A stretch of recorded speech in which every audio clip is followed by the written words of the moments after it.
Hey guys, welcome to my channel again. Today's video is going to be very interesting for people who are interested to travel abroad. People who are interested to going to foreign countries, settling in foreign countries, from east to west, west to east, north to south, south to west. So we're going to talk about it in detail. We're going to first start with, so let's get on with it. The first things that we want to look at is your horoscope. To get a free horoscope, what you have to do is go onto Google, type free horoscope, free Kundali, and you can get onto any website where you can enter your date of birth, your time of birth, and your place of birth. That will give you a chart. That chart is basically your horoscope. In a horoscope, there are 12 houses, 12 signs, and 9 planets, 9 major planets, if you disregard Pluto, Uranus, and Neptune. So considering you know all of this, this obviously is not a basic class or a basic information. So you might want to have a look at the basic understanding of your horoscope first before you go on to watching this video. So for those viewers who understand what is the first house, what is the impact of first house, how everything falls together, so let's get on with the video.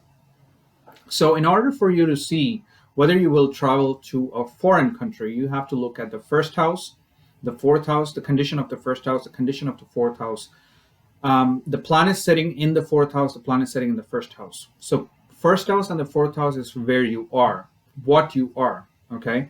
So if you're in stress, or the country that you're living in is in stress, or the situation are not conducive to where you're living, to the country you were born in, then obviously you would want to go abroad. So you have to first see if there is an inner instinct that's coming from inside that would make you travel to the foreign countries. So what are the conditions which you would consider that? So let's say, for example, you are working really hard, but you are unable to accumulate funds. You are unable to save money for yourself. You work really hard, but you find it difficult to build a house. You know, whenever you go to build a house, it's some or the other obstacles comes into your place. Your mother may not be keeping too well, or your mother's health may be ups and downs, or your mother may have passed away, or some other condition would also suggest that fourth house or the lord of the fourth house is somehow distressed or in a bad position. Second house lord, again, second house is also important because second house is your earning, your savings. And second house, if Saturn is aspecting from second house, it's aspecting your fourth house, which would also means that it's damaging your fourth house. So it's kind of separating you from fourth house. Then if you have so this is basically your instinct, your inner self, which is asking you to go abroad because you're not feeling great about where you are. That's the first thing. What's the second thing you want to focus on? Aries and Cancer. Aries and Cancer sign signify our natural zodiac first and fourth house. So you want to look at what is the condition of your Cancer sign in the horoscope, what is the condition of your Aries sign in the horoscope, and the lords of Cancer and Aries respectively. So Cancer is ruled by moon, so you want to have a look at what condition is your moon in. Aries is ruled by Mars, so you want to also have a look at what condition the Mars is in. So once you've done all this, then you move on to ninth house. Ninth house is, even if you, so there would be a lot of people who want to go abroad, which means their first and the fourth house is disturbed. But do they have a longing, or do they have a possibility of traveling abroad? So that's basically foreign travel, long distance travel. Long distance travel is basically looked from ninth house. So you want to see the condition of ninth house. Is it supporting a foreign travel? Is it supporting a long distance travel or not? So once you decide the conditions of the planets of the ninth house, now as opposed to the first and the fourth house where conditions of the planets or the house in itself should be bad, the condition of the ninth house should be good, which means that there is a possibility of traveling abroad, going long distance travels. It could be a honeymoon travel. I'm not still yet at foreign settlement, but it could be a long distance travel for sure. So that's basically your ninth house. Ninth house is also a house where religion, so religion signifies the ninth house, or ninth house signifies religion. So basically some people travel because of the religion reasons. So some people coming from India to Western countries to promote their own religion, or from a US or the UK or the Australia and Canada, traveling, Christian missionaries traveling to India or Asian countries promoting Christianity, or people from Arab countries or Muslim countries traveling to different countries and giving speeches about religion. So that can signify your ninth house. It can also be a higher studies. You may be traveling for higher studies. You maybe travel there for a conference or business conference. That could signify from ninth house as well. Now, so let's say, for example, your fourth house is damaged, your ninth house is good. Well, will you get the visa approval? Will you be approved for a visa from the country where you're applying for? And that's basically looked from the third house. Third house is just government documentation. Okay, the visa approvals, the passports, the trouble you have getting the passport, and so on and so forth.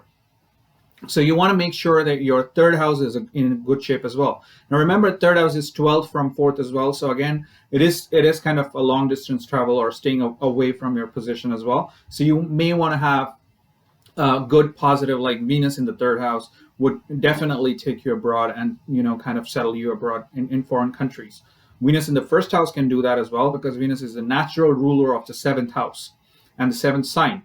It's a karaka for seventh sign. So the west coming to east is basically where you get connected with the Western countries. So you will be in touch with foreigners and foreign countries. Foreign languages would be ninth house. Then what is the condition? Are you going to settle there for good, or are you going to come back? So that's basically aspected from your 12th house and the 8th house situation. 8th house is changes in your life, a changes that is destined to happen. You rarely have control over 8th house situation. So that's basically your 8th house. And 12th house is basically far away from your own birthplace. It's basically 360 degrees from your birthplace, about 359 degrees. So basically you're staying away in a bad condition. Now, a lot of foreigners, a lot of Indians, a lot of other people coming from different countries, living in different countries, when you are looking forward to moving there, you're obviously looking for a better life, better prosperity, and so on and so forth. But anyone who's lived in a country, any country that could be, it could be the UK, the US, the Canada, or whatever, or the India, the Pakistan, any country that they were born into, you would realize that the condition of living abroad is so different than the country that you were raised into. The situation that you were raised into, the people that you were raised in, amongst, and the culture that you were raised in. So obviously, it's not a great feeling. I mean, a lot of time you may feel lonely, especially when you come for the first time. After settling down for a few years, obviously your ascendant changes. There's something called astrocartography, I think, if I'm right, which would say, how would you live in a different country? How would you feel in a different country? So if you're in the 12th house, let's say, for example, 4, 5, 6 years, then obviously you would feel much more at home. But when you go there, you feel much more isolated. You feel that you're so away from your different culture. Everything that you see from your home country, you'd be like, you'll get excited. That's because you're feeling the 12th house thing. That same thing happens in the 8th house. Now, 8th house is again, it's kind of, it could be because you got an asylum in a different country, or you're taking a refugee in a different country, or it could be also the situation where you are kind of running away with hope that something may happen with a good condition, but then you go into that country, and initially, if there is an aspect to the 8th house of Jupiter or Saturn, or your 8th house is the main source because of which you move the countries, you may find it really difficult at the beginning to get acclimatized to the situation in that country. I mean, you may find yourself working in the labor jobs, or you may find yourself working really hard in a stressful situation in a bad house. Maybe you're living in a single room because you just moved in and now you don't have enough funds, so you're just trying to adjust and living with the roommates. Even though you may not get along with the roommates, you just have to live with them. So that's kind of situation of 8th house. 12th house is more or less a situation where you start feeling isolated. You're extremely in a foreign country. You feel like you're in a jail. You feel like, okay, I've spent so much money, I'm here, and now I'm missing my home. So that's basically your 12th house. 9th house is basically your foreign travel, right? So you're traveling to that places and you're feeling great about it. So whatever houses I said, you must also check their signs. So basically your Pisces, Sagittarius, Scorpio, Cancer, and your Aries sign, and Libra. Okay, so these are important signs. If you Cancer ascendant people, or Libra ascendant, or Aries ascendant people, again, you naturally have a movable sign. So basically, which kind of shows that you would be moving a lot. So it promotes movement in your life. Okay. Now, depending on the lords of these houses, and the fourth house in itself in your ascendant chart, will decide whether you will actually be moving abroad or not. Because a lot of people are born in movable signs, cardinal signs, and so on and so forth. One of the other things that you may want to have a look at: what kind of life are you going to live in foreign country? Are you going to upgrade your life, or are you going to downgrade somehow? Okay, it could be you're upgrading financially, but then you're downgrading in some other quality, other level, other part of your life. So you can basically see the condition of Jupiter, which is a natural ruler of 9th house and the 12th house. And you may also want to look at the 10th house and the 6th house, which is your job and service and conditions. So if your 9th house is supported, or some foreign planets are sitting in the 9th or the 10th or the 6th house, it is a great situation. Now, remember, if Rahu or Saturn is situated in your 12th house, you may move to a foreign country, but then you feel imprisoned. You feel you extremely miss your family. You extremely miss your house and everything, because it's a house of imprisonment. And Rahu is kind of very smart in terms of giving you something and making you feel like something else. So if you have Rahu in the 12th house, you might want to have a watch at. It may make you think that you want to go abroad and live abroad and enjoy a life in a foreign country. But at the end of the day, you may end up regretting making that decision of moving to a foreign country. Now, again, if the natural sign that falls in the 12th house is a conducive to Rahu, you may still feel, or you may come out on the top after a few years. But initially, at least, after a couple of years, you may feel that, okay, probably it was a bad decision, depending on your ascendant lord in the 4th house as well. Now, this is about whether you would be moving to a foreign country or not. Now, let's talk about when, if you will move to a foreign country. When will you move to a foreign country? So one of the major things that I've seen in majority of charts is that you would move to a foreign country in Rahu Mahadasha, or Antardasha, or Jupiter Mahadasha, or Jupiter Antardasha. So when I say Mahadasha and Antardasha, Mahadasha is basically your major period, and Antardasha is your sub period. So usually Rahu or Jupiter's Mahadasha or Antardasha would promote you or move you to a foreign country, or any signs, any planets associated with Jupiter, or any planet associated with Rahu, or sitting with Rahu, or aspected by Rahu or Jupiter, their main periods and sub periods will also take you to foreign countries. Okay, so this is the first rule. What is the second rule? So Jupiter and Rahu, you have to look at what's the major period you're running in, what's the sub period you're running in. Look at that, and you can kind of decide when you're going in. What's the second important aspect or period? The second important period is any planet sitting in the 9th house and or the 12th house. Any planet sitting in the 9th house or 12th house. So basically, if you have Venus sitting in the 12th house, you will go in Venus Mahadasha or Antardasha. If you have a Venus or Mercury sitting in the 9th house, you will go in a sub period of 9th house. Okay, or main period or major period of Mahadasha of Mercury, or Antardasha of Mercury, or so on and so forth. And it could be that you just went there for a short time, and then you were there for whatever reason. You now decided to go forward, because Mercury is two-minded, fickle-minded, right? It's like, okay, should I do this or should I do this? So basically, you went there, you were like, okay, I don't think I want to stay here. And then you go there and you're like, okay, maybe I want to stay here. So you go ahead and change your decision. So Mercury is that. So let's say, for example, if you have Moon in the 9th house, Moon major Mahadasha, you would go. If you have Jupiter in the 9th house, again, Jupiter is a natural karaka for 9th house, so it will definitely give you an opportunity to go abroad. If you have Saturn, again, Saturn would give you that opportunity. Rahu, Ketu, whatever the planet is, and if you're running a Mahadasha or an Antardasha, the major or the sub period of those planets, you will definitely get an opportunity to move abroad in those periods.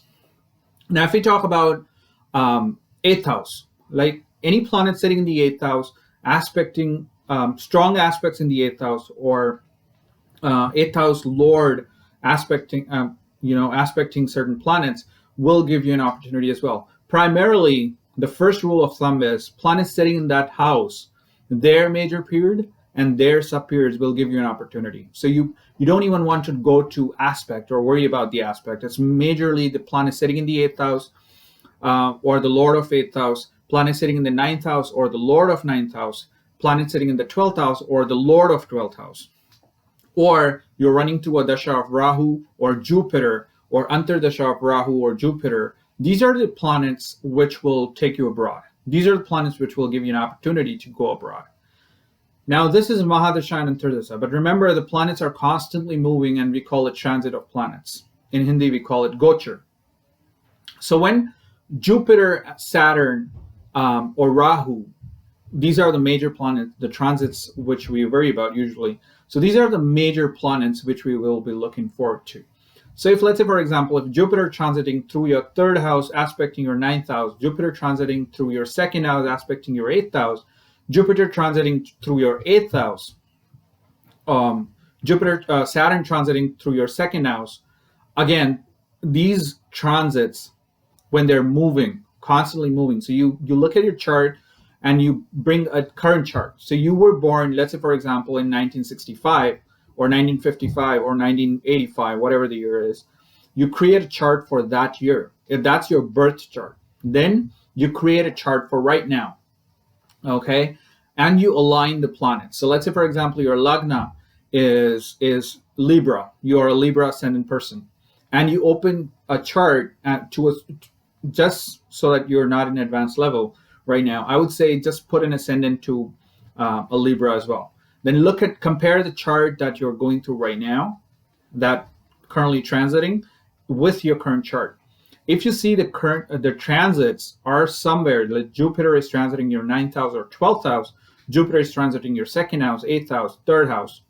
So whenever they're transiting these houses, it would kind of show that you will be you will get an opportunity to travel abroad.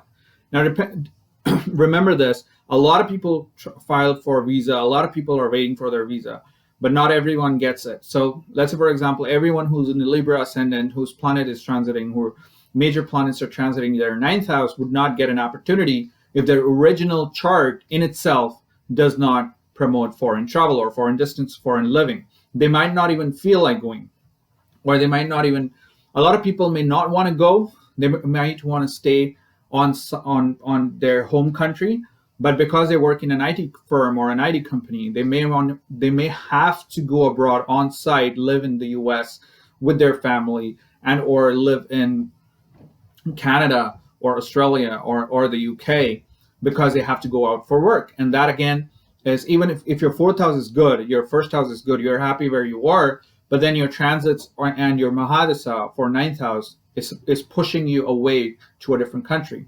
So that again would be represented from your 8th house transit, 9th house transit, 10th house transit, 12th house transit. So that's about it for today. If you have any questions about foreign travel, obviously you can go ahead and post your comment below. You can like and subscribe to my videos.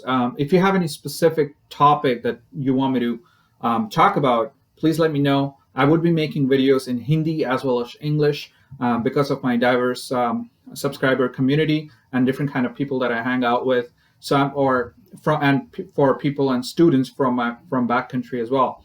So if you have any questions, please let me know. I'd be more than happy. I'm a great astrology lover, a passionate astrology follower. I do a lot of research. I do go through a lot of charts before I talk about a topic. So let me know if you have a question. I'd be happy to help, and wait for my next video. Take care.